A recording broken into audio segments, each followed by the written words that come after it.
Magandang araw po sa lahat ng mga nanunod sa ngayon sa ating palatuntunang Know the Truth, na kung saan dito po natin malalaman ang kahalagahan, ang kagandahan at higit sa lahat ang kapangyarihan ng katotohanan na nababatay lamang po sa ating pananampalatayang Katoliko. Ako po si Attorney Marwil Yasus OP, kasama ko po si Father Abe Arganyosa. Magandang araw po sa kanila mga minamahal naming nakapanood sa programang ito at magandang araw sa iyo, Attorney Mars. Ito po isang karangalan para sa akin na makasama ka sa pagpapaliwanag ng salita ng Diyos, lalong-lalo na ng aral ng ating Santa Iglesia sa programang ito.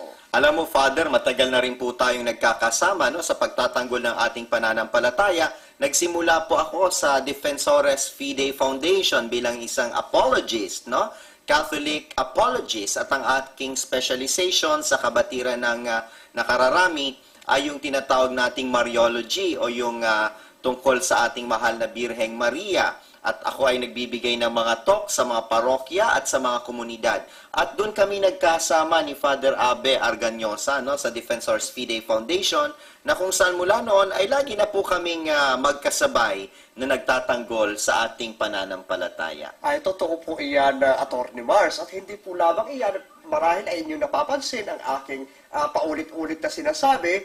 Si Brother Mars po ay hindi lamang isang Catholic apologist, siya rin ay isang batikan at bantog na abogado. Kaya nga po Attorney Mars ang aling tawag. At siya po ay graduate ng prestigious UP College of Law.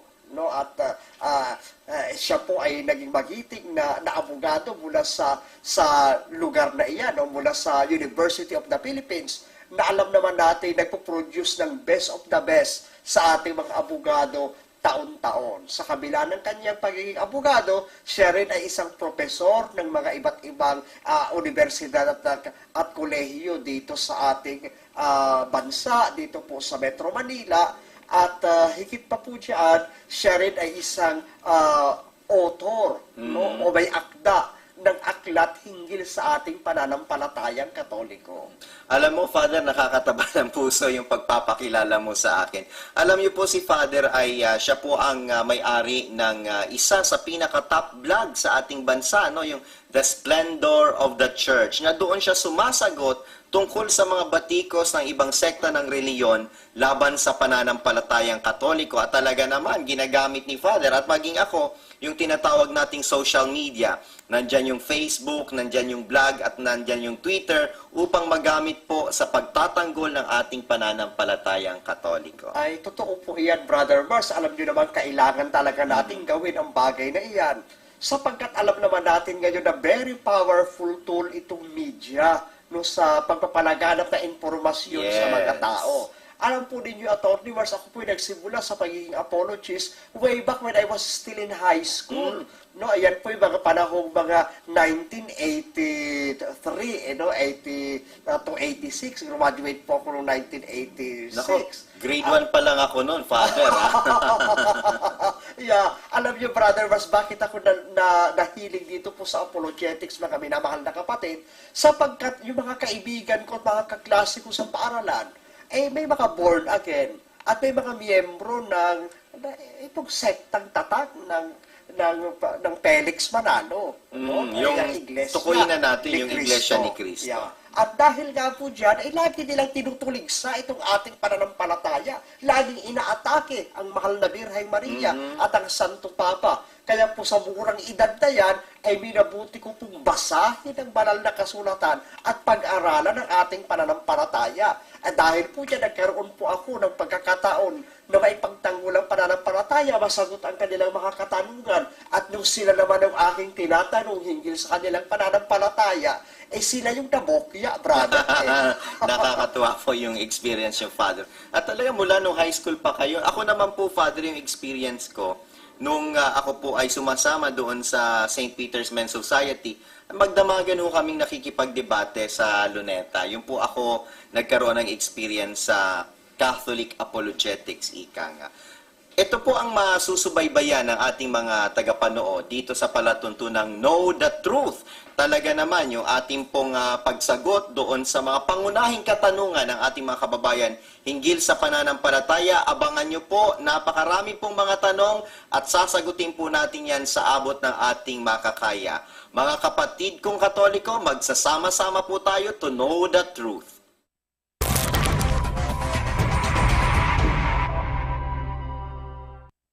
Ikaw bang mga Katoliko ay sumasamba sa mga Ayan, Father, narinig po ninyo galing sa ating kababayan. Yan po ang isa sa palagi nang tinatanong sa atin kung yung mga Katoliko daw ba ay sumasamba sa mga larawan. Well, yan po ay talagang isang napakagandang katanungan at talagang very common question na binabato sa atin ng ating mga kaibayo sa pananampalataya. At marahil ay very excited ang ating mga tagapanood na malaman ang kasagutan natin dyan.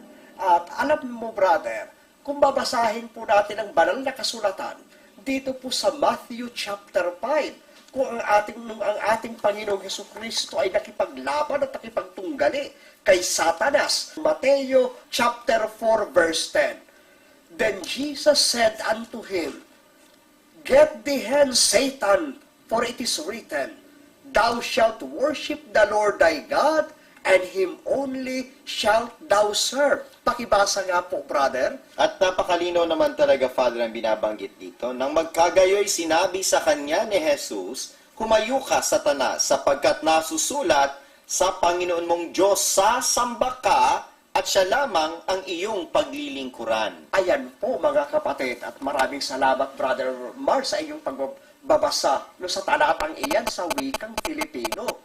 At malinaw na nga po sinasabi diyan na ang ating dapat sambahin ay walang iba kung hindi ang ating Panginoong Diyos. Lamang. Kaya dahil po diyan, hindi natin sinasamba itong mga larawan. Sapagkat yan ay representasyon lamang ng ating Panginoong Hesukristo at ng mahal na Birhen at ng mga santo. Kahit naman yung tunay, kagaya ng mahal na Birhen Maria, hindi po natin yan sinasamba sapagkat hindi siya Diyos. At napakalinaw naman, Father, no, sa ating pagtuturo sa simbahan, sa ating katisismo, sa mga opisyal na dokumento ng Santa Iglesia, hindi po sinasabihan o inuutusan yung mga Katoliko na sasamba sa larawan Wala pong ganong aral ang Iglesia Katolika, sapagkat napakalinaw naman po na ang pagsamba o yung latria ay dapat lamang itong nakaatang sa tunay na Diyos. Wala iba kundi ang Diyos Ama, ang Anak at ang Espiritu Santo. Wala nang ibang dapat pang sambahin. Kaya yung mga paratang po ng mga ibang sekta na tayo sumasamba sa mga larawan, yan po ay kabalintunaan at napakalayo po sa katotohanan.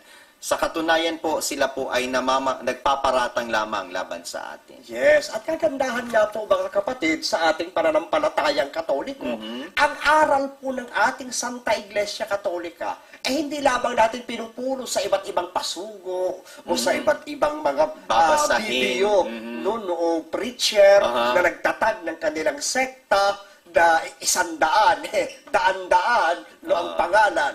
Kung hindi po ang atin pong opisyal na doktrina ng Santa Iglesia ay codified at ito'y published. Ay mabibili po ninyo sa lahat ng Catholic bookstore at kahit sa National Bookstore. Ang Catechism of the Catholic Church.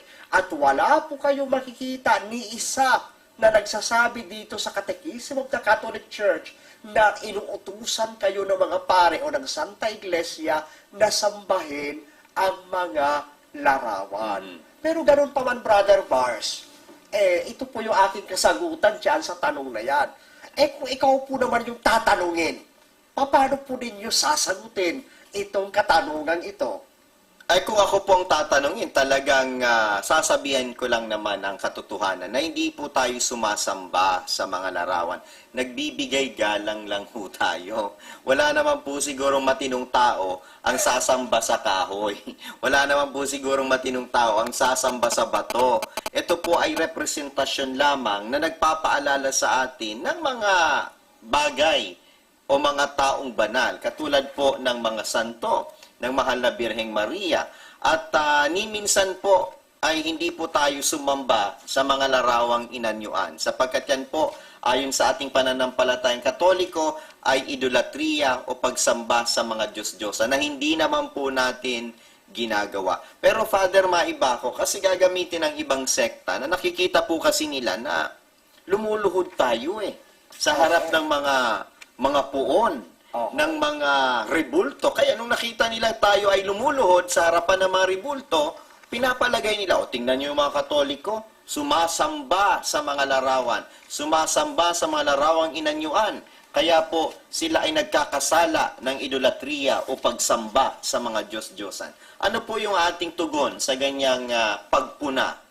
Ay, yan nga po, alam mo, ang unang tugon po natin yan, Brother Mars, napapatawa tayo Sapagkat pinakikita po ng ating mga kaibayo at mga tumutuligsa sa ating pananampalataya na sila mismo hindi nagbabasa ng Biblia ng mainam dahil hindi nila alam yung mga tunay na gamit ng pagluhod at pagsamba sa banal na kasulatan.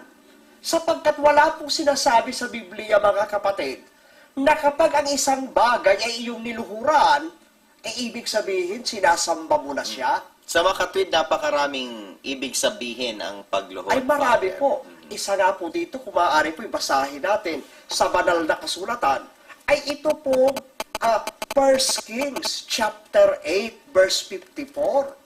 Ito'y napakagandang talata sapagkat niluhuran ni Haring Solomon na tapat na lingkod ng Diyos noong oras na yaon. No, hindi yung Diyos lang o yung langit, kung hindi isang bagay na niluluhuran din nating mga Katoliko. Pakibasa Sa unang hari, Kapitulo 8, ang bersikulo ay 54, ganito po ang ating mababasa. At nangyari na pagkatapos ni Salomon na makapanalangin itong lahat na dalangin at pamanik sa Panginoon, siya ay tumindig mula sa harap ng dambana ng Panginoon sa pagkaluhod ng kanyang mga tuhod at ang kanyang mga kamay ay nakagawad sa dakong langit. Ayan. Asaan daw po lumuhod ang ating minamahal na si Haring Solomon? Ay sa dambana. Pakibasa po naman yung English nun, brother. Ano ba yung dambana na yan? And it was so that when Solomon had made an end of praying all this prayer and supplication unto the Lord, he arose from before the altar of the Lord, from kneeling on his knees with his hands spread up to heaven. Ayan. Tayo pong mga Katoliko, lumuluhod tayo pag nagdarasal tayo sa loob ng ating bahay sa harapan ng altar natin. At sa loob ng ating simbahan, sa harapan din ng ating altar. Ay ngayon po mga kapatid, yun po bang templo na pinagawa ni Haring Solomon? Ano ba yung laman niyan sa loob? Sa dakong kabanal-banalan, nandiyan ang Ark of the Covenant. Ang arka ng patutuo sa Panginoong O Diyos. kaya yung kaba ng tipan. Yung kaba ng tipan. Ngayon po mga kapatid, itong kaba ng tipan ay niluhuran din ng isa pang banal na tao. Ito, pinakita natin kay Haring Solomon, in general ang pagluhod. Pero ngayon, ay particular talaga. Pakibasa po ang Joshua chapter 7, verse 6. At hinapak ni Josue ang kanyang mga suot at nagpatira pa sa lupa sa harap ng kaban ng Panginoon hanggang sa kinahapunan. Siya at ang mga matanda ng Israel at sila'y nagsipagbuhos ng alabok sa kanilang ulo.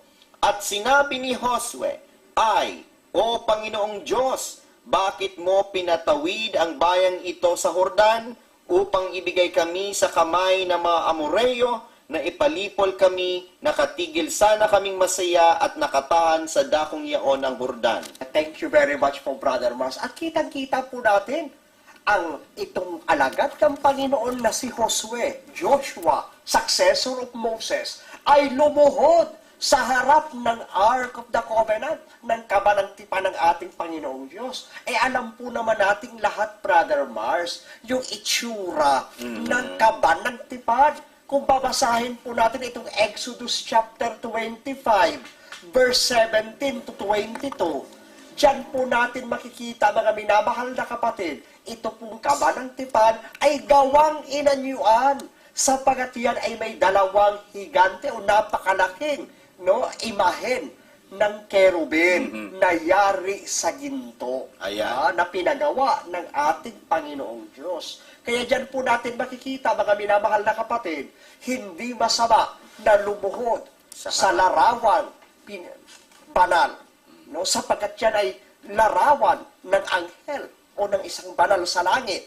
At gayon din, ng mas lalo na ng ating Panginoong Hesukristo at ng mahal na Birheng Maria na lubos na minamahal ng ating Panginoong Diyos. Kung mabasahin natin ang Biblia, Luke chapter 1, verse 28. At sinasabi po dito, at pumasok siya sa kinaroroonan niya, at sinabi, magalak ka, ikaw na totoong pinakamamahal, ang Panginoon ay sumasa iyo. Yes, ang Panginoon, ang sabi ng anghel sa mahal na Birhen, ikaw ay totoong pinakamamahal ng Diyos. Kaya yung larawan ng mahal na Birhen, mahal din yan ng Diyos. Sapagat kung mahal mo ang isang tao, hindi mo lang mahal ang mukha niya, mahal mo rin pati ang larawan niya. At yung pagluhod naman na ito, Father, ay hindi naman ito patungkol doon mismo sa larawan, kundi doon sa kinakatawan o nire-representa. Halimbawa, kung ang larawan ay larawan ng Panginoong Hesukristo, yung ibinibigay mong pagluhod ay hindi naman para doon sa larawan mismo,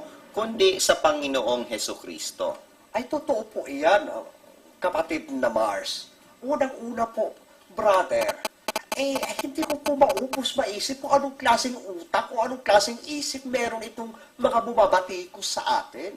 Sapagkat alam naman po natin na sa ating lipunan at sa lahat ng bansa, yung bayani sa politika, kagaya ni Dr. Jose Rizal, ni Andres Bonifacio, na kamakailan lang, pinagdiwang natin yung sa centenaryo ng kanyang kamatayan. At gayon din, itong ating mga Ninoy Aquino at iba pang mga kinikilalang bayani ng ating bayan. Sila ay merong mga rebulto at merong mga larawan.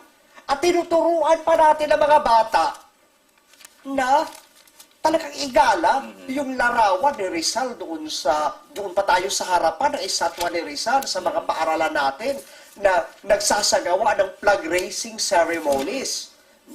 At hindi lang yan dito sa ating bansa, doon sa United States, napakalaki ng rebulto ni George Washington at ni Abraham Lincoln diyan sa Monument of Liberty, diyan sa Washington. Subalit ganun pa man, mga minamahal nating mga kapatid, sa kabila ng lahat ng yan, hindi natin tinutuligsa itong ating mga rebulto ng mga bayani. Ganun din, yung mga tao sa mga minamahal nilang atleta, halimbawa, Manny Pacquiao, o dili kaya Michael Jordan, o dili kaya ay David Beckham, at iba pang mga galing, o Christian, Jeron Teng, ng Lasal at ng Ateneo. Yan ay talagang maraming mga pictures at maraming mga larawan na ikinakalat sa lipunan. Accepted nating lahat yan. So bakit yung larawan ng mga taong naglingkod sa Diyos at mas lalo na yung ating Panginoong Hesukristo na nagkatawang taong Diyos sa ating piling ay lalapastanganin natin at ire-reject natin ang kanilang larawan. Yung paggawa po ng monumento, Father, ay hindi naman bago sa ating mga Kristiyano, maging yung mga sinaunang tao sa banal na kasulatan, yung mga Hudyo na nauna sa atin, may gawain na silang ganun eh. Kaya po dito sa ang buhay na salita na Biblia ng mga Protestante, babasahin po natin dito sa Mateo 23, ang versikulo ay 29. Ang sabi ng Panginoong Hesukristo dito, masumpa kayo, mga iskriba at mga fariseyo, mga ipokrito, gumagawa kayo ng libingan para sa mga propeta at pinagaganda ninyo ang mga monumento ng mga taong matuwid. Ang ikinagagalit ng Panginoong Hesus dito ay yung pagiging mapagpaimbabaw, pero hindi siya galit doon sa mga monumento ng mga taong matuwid. Kaya po, napakalinaw kahit noong unang panahon pa man, gumagawa na ang bayan ng Diyos ng mga monumento ng mga taong matuwid. At kapag ikaw ay nasa harap ng monumentong yan, pag nagbigay pugay ka, hindi naman nangangahulugan na ikaw ay sumasamba, kundi nagbibigay parangal ka lamang, kagaya po ng ginagawa natin sa ating mga bayani. Napakuna ko lang, Father, sa Iglesia ni Cristo, meron din silang larawan ni Felix Manalo. Ginawan po nila ng monumento, ginawa nila ng rebulto, at inaalayan din ng mga bulaklak. Wala po itong pagkaiba sa ginagawa nating mga Katoliko. Yes, at unang-una po, kung inyo natatandaan, 2 beses na tumakbo bilang presidente ng Pilipinas itong leader ng born again na si Brother Eddie Villanueva. At makikita natin, para ikampen niya ang kanyang sarili, nagsasalita siya sa harapan ng kanyang mga kawan. At dun sa altar, walang larawan ng Panginoong Hesukristo, walang larawan ng Mahal na Birhen, walang krus, kundi pagkalaki-laking larawan niya. At sa harapan ng larawan niya, lahat sila gumaganyan-ganyan, pakaway-kaway, paiyak-iyak, pero may larawan sila ni Eddie Villanueva nasa mga tarpaulin, nasa mga bus, nasa mga nakadisplay, sa kanilang mga websites, except galit sila sa larawan ng ating Panginoong Hesukristo. Ganyan din kay Wilde Almeida ng Jesus Miracle Crusades. Ang dami-daming larawan ni Wilde Almeida, pero galit sa larawan ng ating Panginoong Hesukristo. Tayong Katoliko po, ayaw natin sa mga muka ng mga Villanueva, ayaw natin sa muka ng mga Manalo. No, with all due respect po naman, pero ang gusto namin, larawan ng Panginoong Hesukristo, larawan ng Mahal na Birhen na totoong minamahal ng Diyos, larawan ni San Jose na totoong matuwid at lingkod ng ating Panginoong Diyos. At sa katunayan, Father, ang Panginoong Hesukristo kasi siya ang larawan ng Diyos na hindi nakikita. Ayon sa Colosas 1:15, na siya ang larawan ng Diyos na di nakikita, ang panganay ng lahat ng mga nilalang. Ito po ang ating Panginoong Hesukristo. Hindi po ito kung sino lamang na mangangaral o tagapagtatag ng kanilang sekta o relihiyon. Yes, at yan nga po, brother, ang napakagandang dapat nating intindihin. Kasi ang pagkakamali po nila ay ginagamit nila sa ating itong Exodo 20, chapter 4 to 5, na kung saan sinasabing huwag kang gagawa para sa iyo ng larawang inanyuan o ng wangis man ng anumang anyo na nasa itaas sa langit o nasa ibaba ng lupa o ng nasa tubig sa ilalim ng lupa. Huwag ninyo silang yuyukuran. Immediately, ini-interpret nila ito na ito daw ay patungkol sa larawan natin ng Panginoong Hesukristo at ng Mahal na Birhen at ng mga santo. Hindi po. Kinakalimutan nila itong Exodus chapter 20, verse 3. Diyan po pinakikita kung anong uri ng larawan yung pinagbabawal. At Pakibasa babasahin po po, natin para sa kabatiran ng lahat kung ano po talaga ang konteksto ng utos na ito ng ating Panginoon. Sa Exodo 20, versikulo 3, huwag kang magkakaroon ng ibang mga Diyos sa harap ko. Ayun. Kitang-kita ang pinagbabawal yung ibang Diyos. Kagaya ni Buddha, Yes. ni Jupiter, Yes. yung mga larawan ni Baal. Yes. Napakarami pong mga Diyos-Diyosan at lahat po yan ay pinangalanan sa banal na kasulatan. Yes, yung mga Astarte, mga yan. At alam po ninyo mga kapatid, ang nagpasira ng mga yan, ang Iglesia Katolika. The Catholic Church defeated the pagans of Greece And Rome. At even itong mga pagan druids of Europe. At hindi lamang dyan, sa Mexico, no? Sa Mexico, yung Nung mga dumating Aztecs. yung mga Kastila, talagang yan ay ipinasira ni Hernando Cortez. Exactly. At dito rin sa Pilipinas, yung mga igurot deities, ay ngayon pinagbibenta na lang. Decoration na lang. Decorations na lang sila. At hindi na Devoted mga- ang mga anito na si yan. Bulol, ayan. Kaya imbis na dapat pasalamatan nila tayo huwag naman sana silang walang utang na loob sa Santa Iglesia Katolika. Bueno, Father, napakaganda ng ating usapin at talagang ito'y pahapyaw pa lamang sapagkat napakarami pang tatalakayin lalo na sa isyong yan at babalikan natin sa mga susunod na pagkakataon.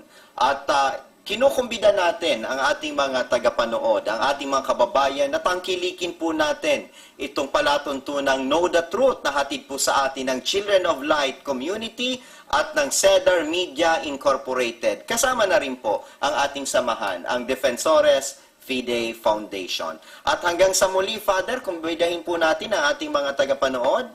Ay mga minamahal na kapatid, kayo po ay aming inaanyayahan na muli kaming samahan dito po sa programang Know the Truth upang sa ganun po kayo ay mapagtibay ng pananang programang ito sa pagmamahal sa salita ng Diyos at sa mga aral at doktrina ng ating Santa Iglesia na nakasaad o nakabatay sa banal na kasulatan. Kung kayo po ay nag-enjoy, kung kayo po ay nasiyahan sa aming mga naidulot sa inyo sa palatuntunang ito, tangkilikin po natin, lagi po nating tugaygayan, subaybayan ang Know the Truth. Alamin po natin ang katotohanan na siyang magpapalaya sa atin.